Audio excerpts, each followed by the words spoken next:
Welcome back to ECS Coffee. My name is Rebecca. Today I'm going to be taking you through how to achieve microfoam on the Barista Express Impress. This technique also works on any espresso machine. This is just kind of a newest machine. It's a great home machine, and it has a less powerful steaming wand than some other home units like the Barista Pro, or getting up into the more expensive machines, more professional style, Mara X, La Latte Bianca, etc.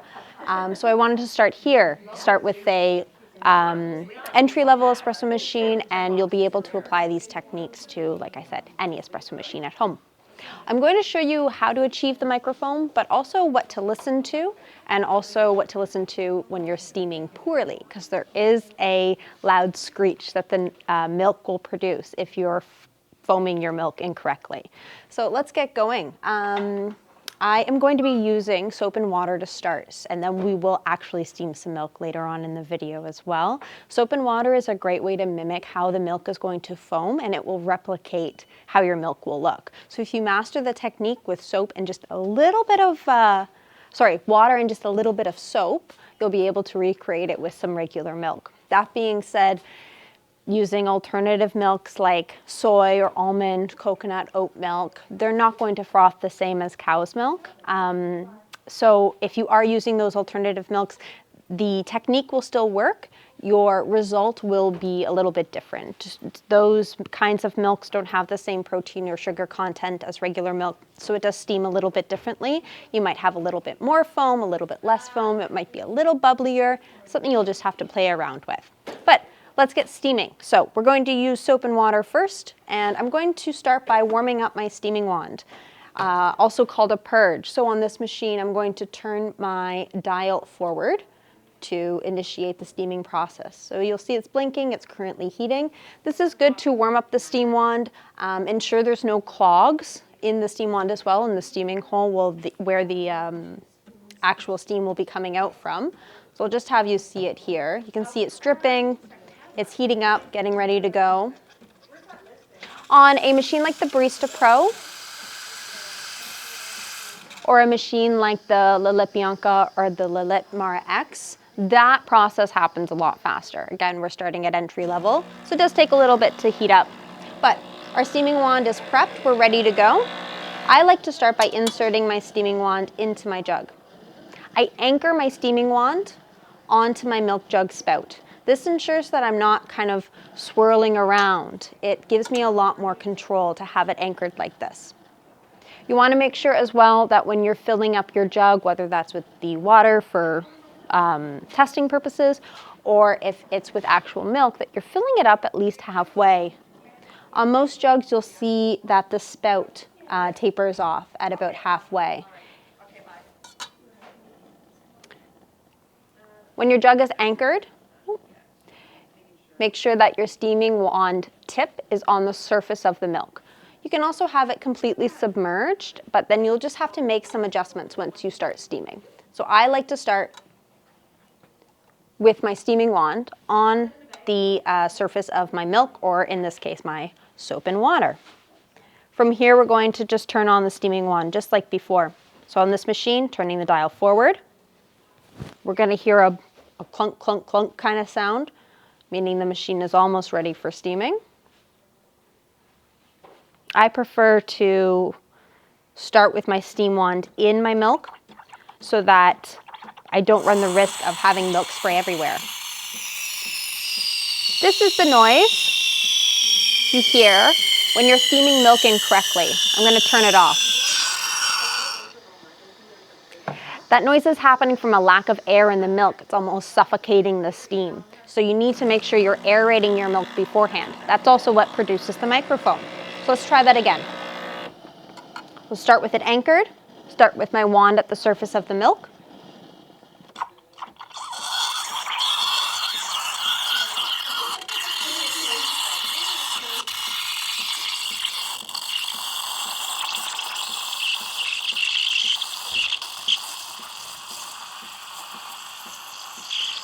So you can hear that tearing noise. That's the noise you're looking for. That's ensuring that you're adding some air into your milk or your water. It's also going to create the foam. So when you think you've had enough foam, usually about 3 to 5 seconds is enough. More if you're doing cappuccino. You can submerge your wand. This is going to heat up quite fast because it is just water.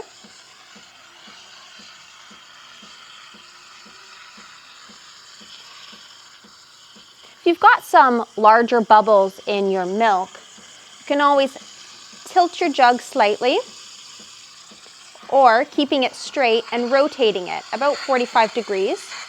It's going to create a spiral and it's going to smooth the milk out. This is getting quite hot, so I'm going to turn it off. Wait for the steam wand to settle itself and pull my jug out.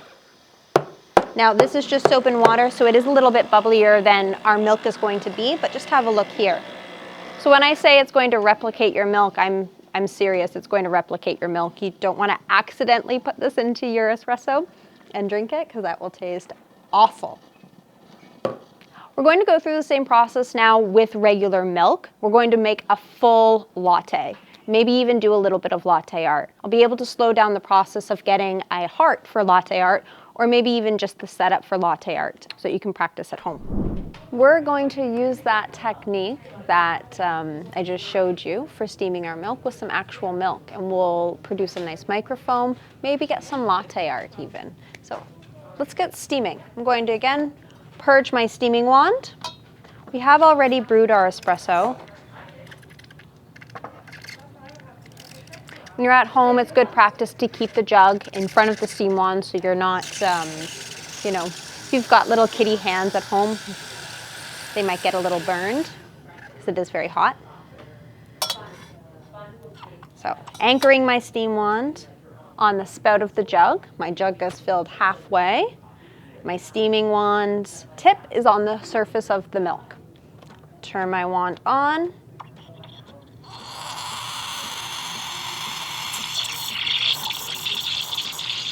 And I'm going to pull my jug down a little bit until I hear that paper tearing sound, which I am.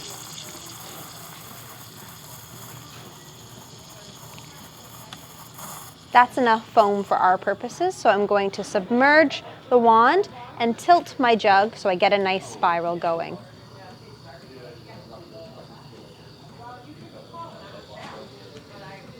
Again, you can always have your milk jug in the center and angle it off about 45 degrees, and you'll get a spiral going that way as well.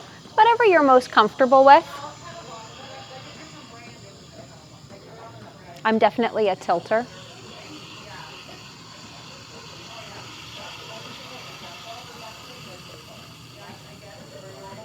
So when your steaming wand is submerged in the milk, it's heating the milk. If you left your steaming wand to aerate or make the foam on top, you'd be doing this for quite some time. It usually takes about a minute to a minute and a half, depending on how much milk you're steaming and the temperature you're going for. If you're going for the temperature of a flat white, maybe a little shorter, 45 seconds maybe.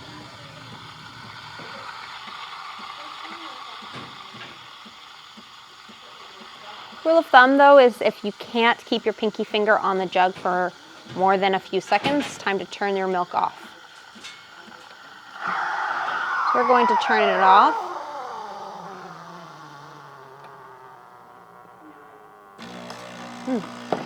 Our milk is looking a little bubbly, so I'm just going to tap it.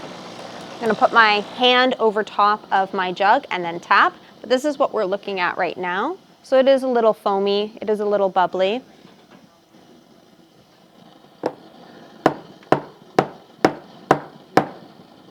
You can also, if you have another jug, pour it into that one.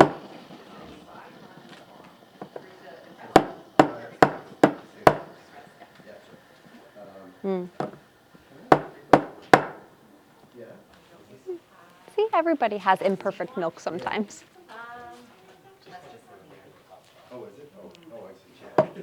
This isn't quite a microfoam, so we might give it another go, but I've got my espresso. The trick to getting some good latte art is to ensure that you swirl your espresso beforehand. So you want to break up that crema. If you leave it to sit, it's not going to combine as well, and the crema might sit on top. So give it a nice swirl. There we go. You want to start by pouring like this. Mix it up a little bit. and then stop. And then you're going to slowly pour in the foam. So obviously we weren't able to obtain any latte art with this one, but we're going to give it another shot. I'll perfect my milk frothing for that one. But like you see, everybody messes it up. This is still going to taste amazing.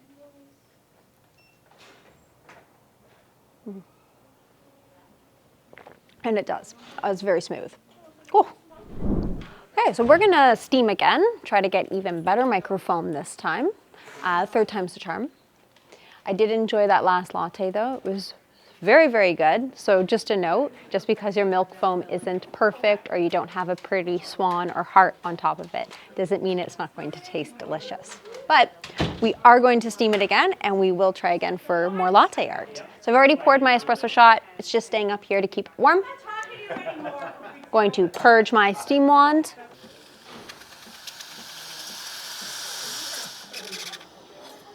Okay.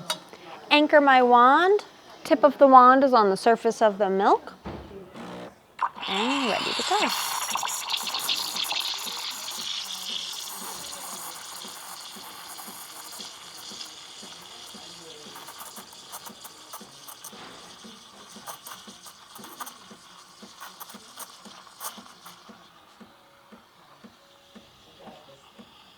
Okay, we've got a nice spiral going. I'll tilt it towards you guys.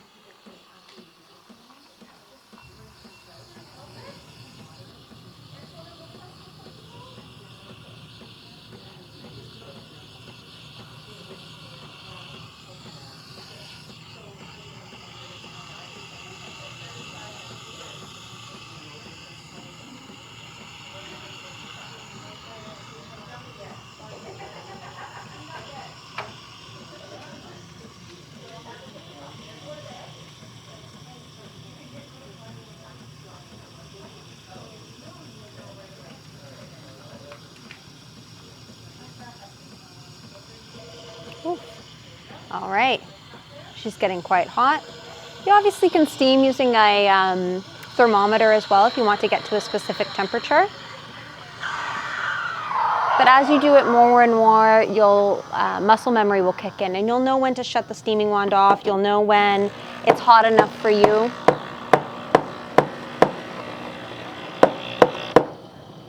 Okay. So we steamed again. We've definitely got much better milk this time. Have a look at that. So we've got that paint consistency. It's shiny, it's smooth. Okay. Okay, swirling our milk, swirl our espresso. Been getting some good espresso shots today.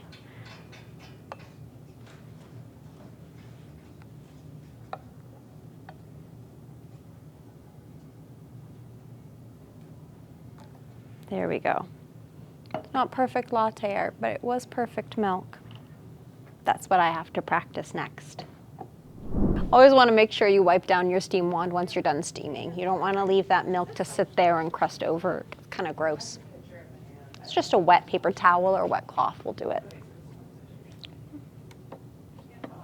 So the main steps for steaming your milk are purge your steaming wand, anchor your steaming wand on the spout of your milk jug to ensure you have control. Start with the tip of the steaming wand on the surface of the milk. And then once you've aerated or added the foam, listen to that paper tearing sound for 3 to 5 seconds, longer if you want a foamier drink like cappuccino. Then you submerge your steaming wand into the milk. You don't want it to touch the bottom of your jug though, because then you're going to be heating the jug a little bit faster than you're heating your milk, and your milk might end up being a little cooler than you want it to be. So just kind of in the center of the milk, not quite at the bottom. Thanks for watching, guys. Remember to like our videos if you want to see more content like this, or give us a follow. You can also check us out on Instagram or TikTok. We'll link those down below. Thanks for watching, guys. Happy brewing. Good luck steaming your milk.